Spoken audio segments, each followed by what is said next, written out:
Lanjutan diskusi di Tusculum 5. Atau apa sebaiknya kita ikuti Epikuros? Dia sering membuat pernyataan yang menyentil dan memiliki alasan kuat untuk tidak konsisten atau logis. Sebagai contohnya, dia memuji hidup yang biasa-biasa saja. Itu adalah bahasa filsuf yang baik, tetapi hanya jika diucapkan oleh Sokrates atau Antisthenes, bukan oleh orang yang mempercayai bahwa kebahagiaan yang hakiki identik dengan kesenangan. Epikuros kemudian menjelaskan bahwa tidak satupun orang bisa meraih kesenangan dalam hidup kecuali jika dia berperilaku terhormat, bijaksana, dan adil. Itu sungguh luhur dan amat tepat untuk filsafat. Atau mungkin akan lebih bisa diterima andai dia tidak menganggap nilai-nilai kebajikan seperti kehormatan, kebijaksanaan, dan keadilan sebagai kesenangan. Epikuros juga memberi pandangan yang amat bagus. Kesempatan tak akan mempengaruhi orang yang bijaksana. Namun orang yang mengatakan itu juga memiliki riwayat bahwa derita bukan hanya bagian dari keburukan, tetapi satu-satunya keburukan.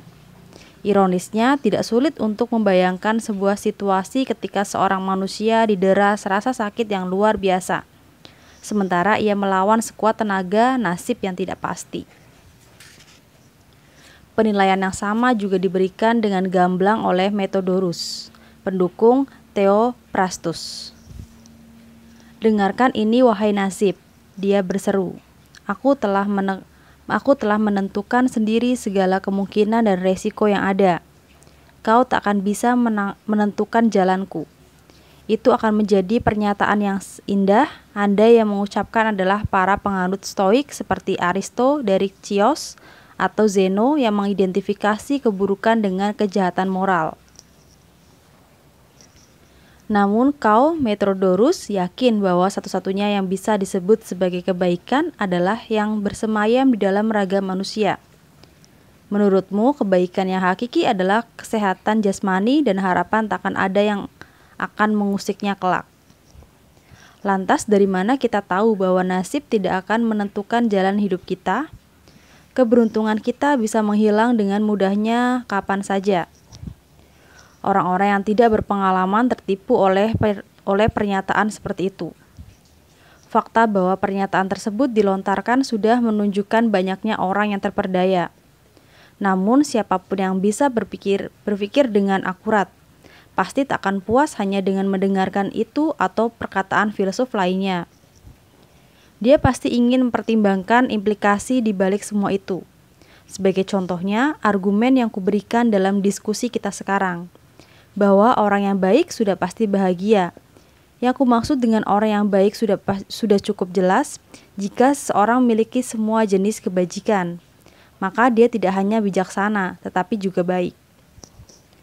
Sekarang mari kita bahas apa makna kebahagiaan. Menurutku, orang yang bahagia adalah orang yang memiliki segala hal yang baik tanpa ada keburukan sama sekali. Saat kita bahagia, signifikasi esensial yang kita tanamkan dalam kata ini berarti mengikutsertakan semua hal yang baik dan menyingkirkan semua yang buruk. Namun dari segi moral, kebaikan tidak akan memiliki kapasitas untuk menciptakan kondisi seperti itu. Jika memang benar ada kebaikan lainnya selain kebaikan itu sendiri. Jika memang ada, maka sudah pasti keburukan lainnya ada, karena memang seperti itulah seharusnya. Yang kumaksud adalah kemiskinan, kegagalan, angka kelahiran rendah, kesepian, hinaan, rasa sakit jasmani, sakit, kelumpuhan, kebutaan, kehancuran negara, pengasingan, dan perbudakan. Semua keburukan tersebut bisa saja terjadi bahkan kepada pria paling bijaksana sekalipun, karena keburukan lahir dari situasi yang tak akan bisa dihindari siapapun. Dengan demikian, jika memang semua bencana itu dikategorikan sebagai keburukan, maka mustahil untuk menganggap orang yang bijaksana akan selalu bahagia. Karena seberapapun bijaksana dirinya, salah satu keburukan itu bisa menderanya kapan saja, secara bergantian atau sekaligus di waktu bersamaan. Brutus, orang-orang kepercayaannya, para gurunya, dan para pemikir periode awal seperti Aristoteles, Spesippus, Xenocrates, dan Polemo menganggap semua cobaan tersebut sebagai keburukan. Meski begitu, aku tidak bisa mengakui apa mereka berhak untuk melanjutkan dengan penjelasan bahwa orang yang bijaksana selalu bahagia. Karena mereka sedemikian senang mengulang kata bijaksana yang menakutkan ini, dan itu juga dilakukan oleh Pitagoras, Sokrates, dan Plato.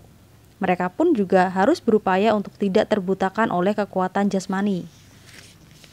Kesehatan, kecantikan, kekayaan, kehormatan, dan harta benda. Mereka harus belajar untuk memandang rendah semua hal tersebut.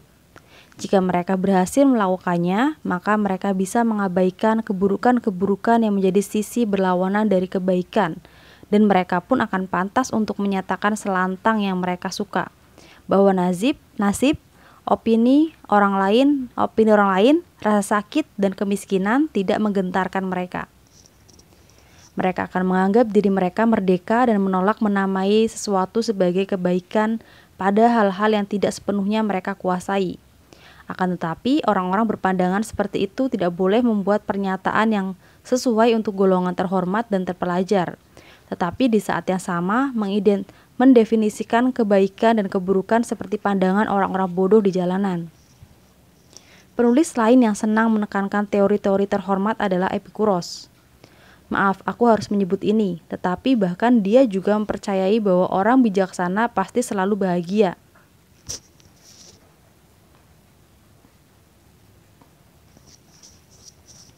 Keindahan logika pernyataan itu memukaunya. Mustahil dia akan menyatakan pandangan seperti itu andai dia mendengarkan kata-katanya sendiri. Sungguh tidak konsisten jika ada orang berkata bahwa rasa sakit adalah keburukan paling menyiksa atau bahkan satu-satunya keburukan, tetapi kemudian dilanjutkan dengan pernyataan bahwa orang bijaksana akan menikmati ketika dia menjerit kesakitan. Dengan kata lain, para filsuf tidak boleh dinilai dengan pernyataan itu, atau pernyataan seseorang yang mereka pilih. Para filsuf harus dinilai dengan gabungan seluruh pandangan yang berbeda-beda, berdasarkan tingkat konsistensi dan koherensi dari muatan doktrin terkait. Teman, kau nyaris meyakinkanku. Tetap saja berhati-hatilah. Jika tidak, kau sendiri yang akan dituduh tidak konsisten. Cicero, apa maksudmu? Teman, begini, aku membaca volume keempat bukumu, On the Safe, Good and Evil. Di dalamnya, kau memiliki pandangan yang berbeda dengan Cato, bahwa tidak ada perbedaan di antara Zeno dan para pengikut peripatetik Aristoteles. Perbedaannya hanyalah Zeno mencetuskan beberapa istilah baru. Aku setuju denganmu, namun jika itu benar, dan jika Zeno, tanpa bermaksud merusak argumennya, bisa menyatakan bahwa kesempurnaan moral mampu membuat hidup bahagia, kenapa para pengikut peripatetik tak boleh mengatakan hal yang sama? Karena kita tentu tak boleh menilai dari kata-kata saja, tetapi juga harus menelisik substansi permasalahan di baliknya.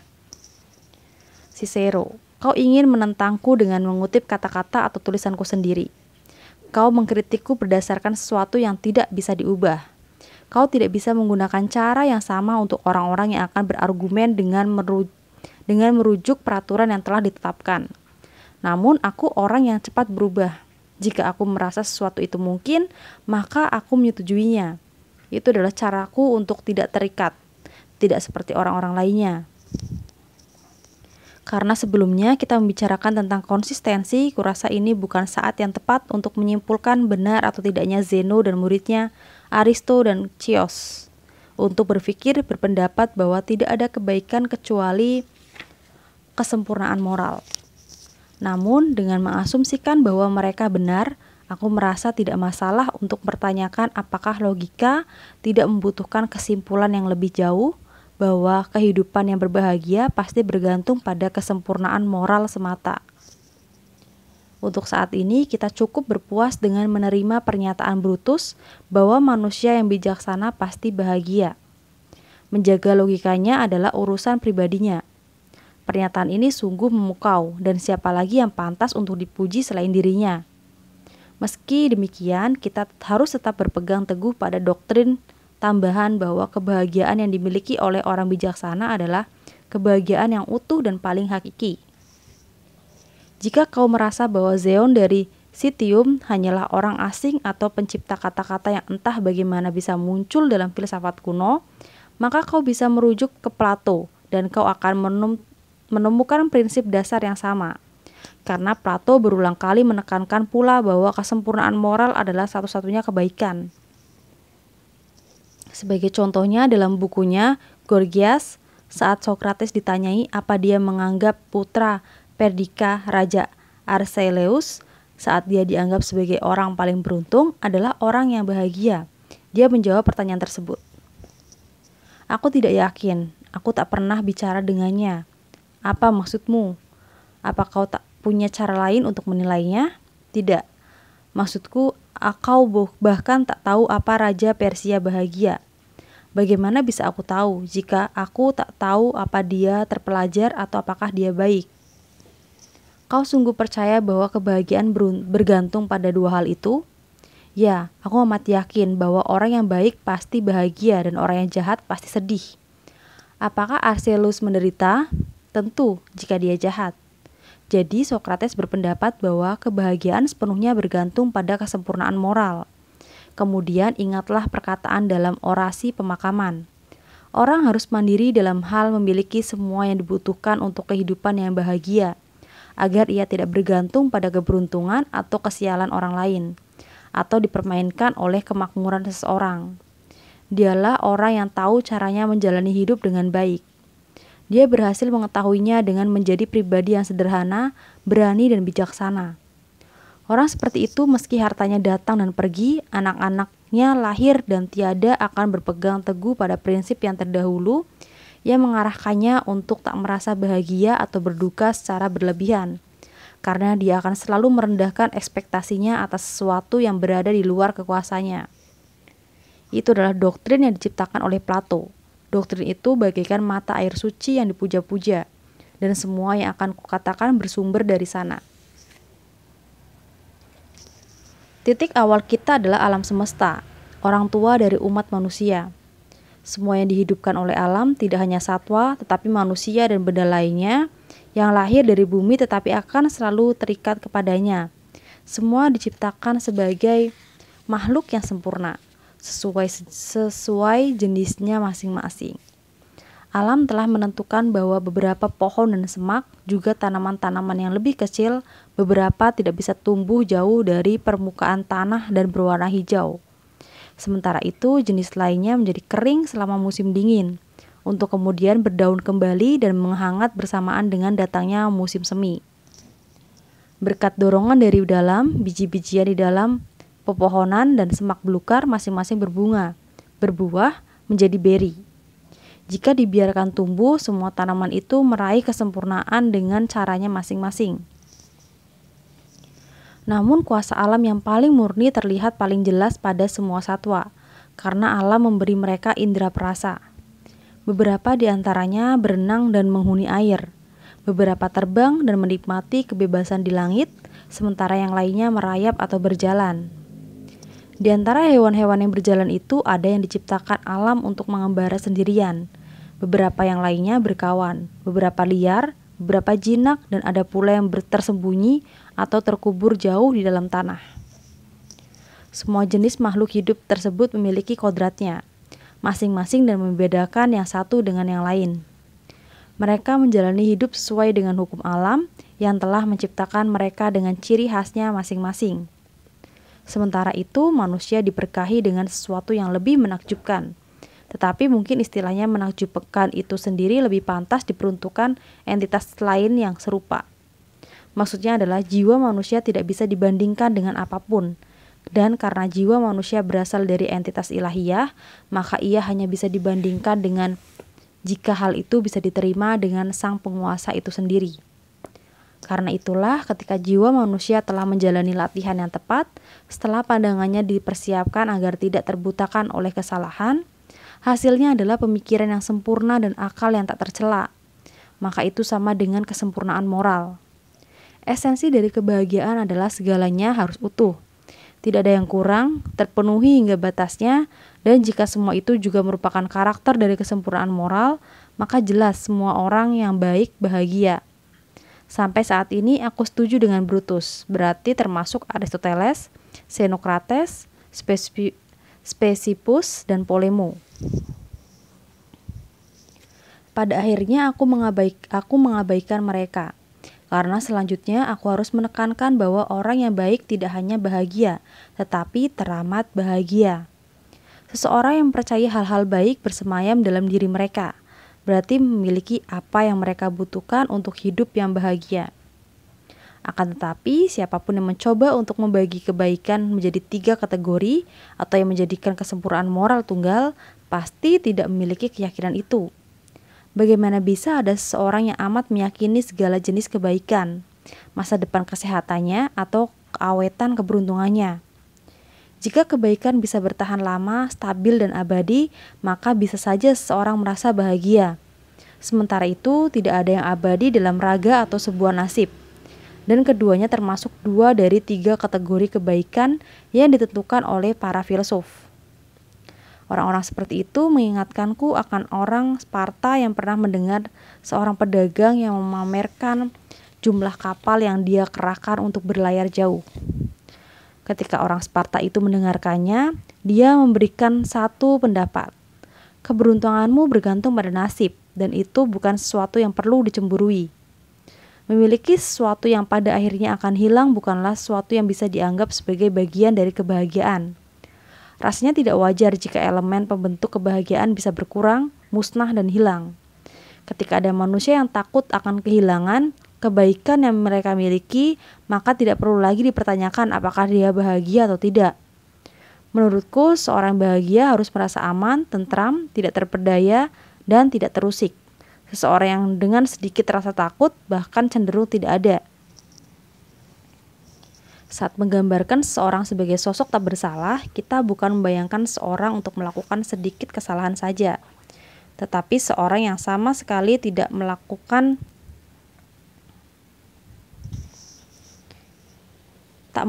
kesalahan. Dengan pernyataan yang sama, seorang yang tidak takut bukanlah seorang yang hanya takut pada beberapa hal. Yang dimaksud adalah seorang yang tidak takut pada apapun. Maka keberanian yang sejati adalah kekuatannya untuk menghadapi bahaya dan bertahan melewati cobaan dari penderitaan tanpa rasa takut. Semua itu adalah karakter yang tidak mungkin ada jika standar kebaikan dan keburukan selain standar moral juga ditetapkan. Karena jika standar lainnya ada, maka mustahil jika manusia yang menderita akibat bencana mampu menikmati sesuatu yang kita inginkan dan dambakan, yakni ketenangan atau tidak adanya tekanan. Dengan kata lain, keadaan yang menciptakan kebahagiaan. Seseorang yang tidak yakin bahwa segala hal bergantung pada dirinya sendiri, tidak mungkin bisa tetap bermartabat dan membenci kesulitan apapun yang bisa mendera hidup manusia. Ketika Philip dari Makedonia mengirim surat berisi ancaman ke penduduk Sparta untuk mencegah melakukan keinginan mereka, suratnya dibalas dengan pertanyaan, apakah Philip juga ingin mencegah kematian mereka? Orang-orang yang berani itu jumlahnya banyak, jika tidak sulit untuk mencari satu sosok pemberani di antara mereka. Sungguh keberanian yang luar biasa jika kita juga memiliki kendali diri, yaitu kekuatan untuk mengendalikan emosi, maka lengkap sudah kebutuhan untuk kehidupan yang bahagia. Dengan demikian, kita memiliki keberanian sebagai pertahanan melawan tekanan dan rasa takut. Lalu kendali diri untuk menghindarkan dari hawa nafsu serta mencegah untuk berlebih-lebihan. Aku bisa menekankan bahwa 2 kebajikan ini adalah aspek dari kesempurnaan moral. Namun, kurasa itu tidak perlu, karena diskusi kita beberapa hari yang lalu sudah menyimpulkan itu. Berlainan dari ketenangan yang menghadirkan kebahagiaan, gangguan mental dan emosi membuat manusia kacau.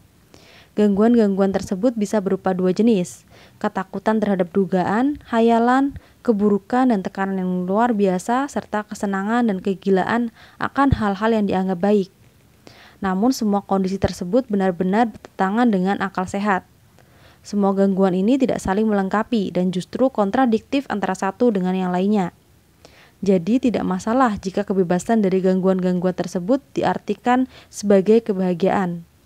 Dengan demikian, seorang yang bijaksana serta terbebas selamanya dari hal-hal tersebut pastilah bahagia. Semua hal yang baik menyenangkan. Segala yang menyenangkan layak dihargai dan dibanggakan karena itu hal yang mengagumkan. Jadi layak untuk dipuji. Sesuatu yang pantas dipuji adalah sesuatu yang baik dari segi moral, sehingga kebaikan bisa diartikan sebagai kesempurnaan moral. Orang-orang yang tadi kubicarakan selalu ingin membahas hal-hal baik di luas kategori kesempurnaan moral. Namun sesungguhnya kesempurnaan moral adalah satu-satunya kebaikan. Dilanjutkan dengan penjelasan bahwa kebahagiaan bergantung pada kesempurnaan moral semata.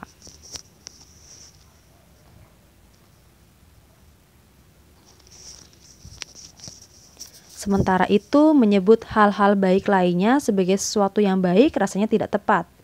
Karena bisa saja seseorang memiliki semua hal baik tersebut, tetapi tetap dilanda kesedihan.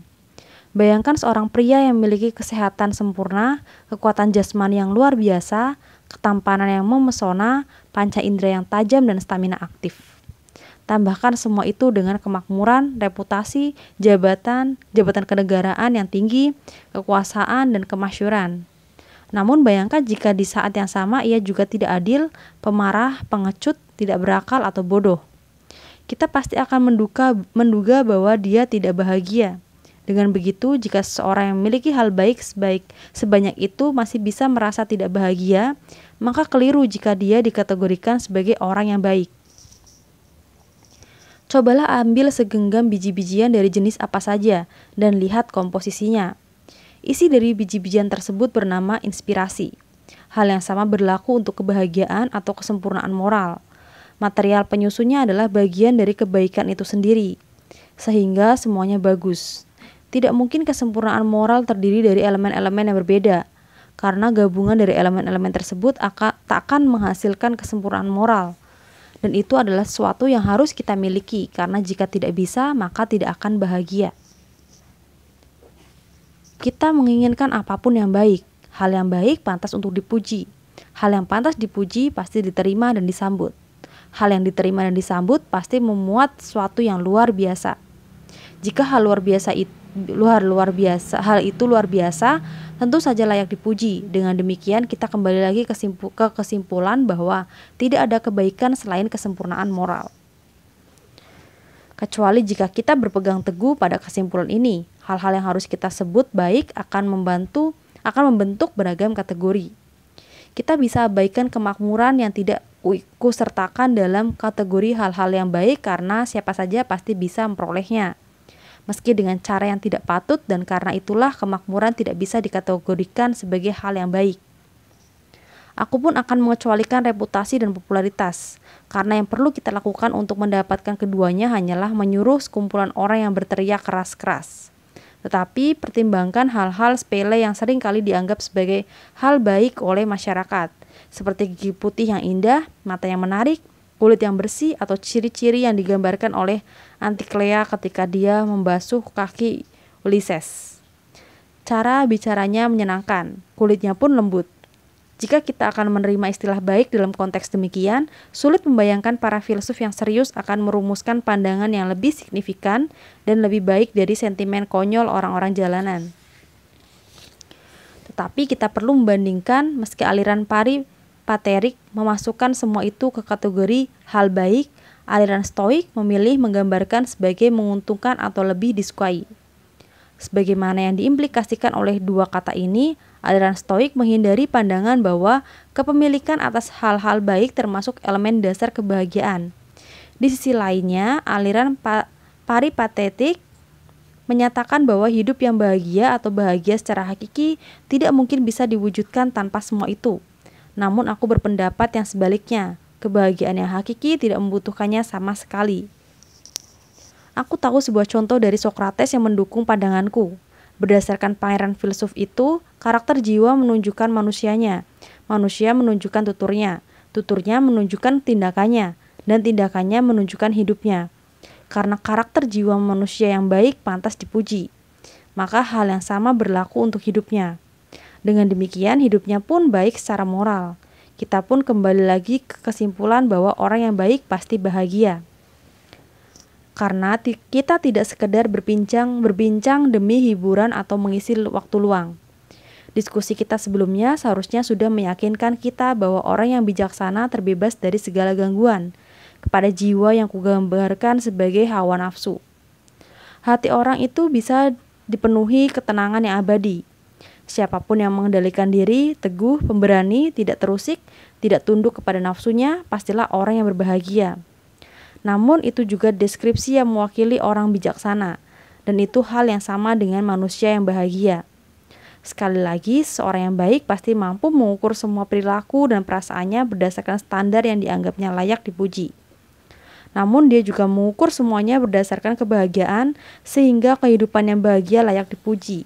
Tetapi tidak ada yang pantas dipuji jika tidak sempurna moralnya, karena pada hal itulah kebahagiaan sepenuhnya bergantung.